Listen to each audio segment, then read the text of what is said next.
अनि यो थारू समुदायमा यस्तो राम्रो संस्कृति छ, गीत हैन, गानाहरू छ, त्यस पछाडि तपाईँहरूको परिकार पनि कस्तो मिठो मिठो छ।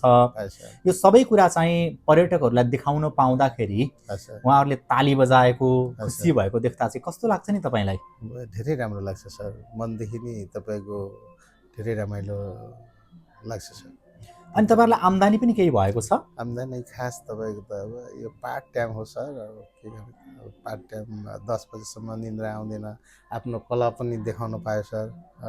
त्यही अनुसारले हामी होटलमा गेस्टलाई खुसी बनाउनको लागि अब 2 पैसा नि आम्दानी आउँछ तपाईँको। त्यही पैसाले तपाईँको नुन र खुर्सानी किन्न पायो। बच्चाहरूलाई तपाईँको त पढाइ खर्च पनि पुगिन्छ सर। त्यही भएर अब दिनभरि कमाइ अर्कै हुन्छ, अब यो पार्ट टाइमको लागि अब त्यस्तै हुन्छ सर। अर्को त आफ्नो कला संस्कृति चाहिँ देश विदेशमा चिनाउन पनि पाइयो हैन?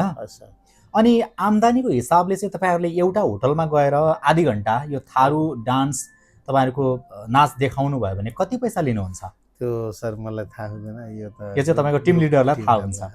ए, तपाईँले चाहिँ कति पैसा पाउनुहुन्छ? अब त्यो महिनामा बाँड्छ सर, कति दिन्छ भनिदिनुहोस् न, महिनाको कति हुन्छ कमाइ? कमाइ त्यही तपाईँको 17-18 हजार हुन्छ। राम्रै हुँदो रहेछ त।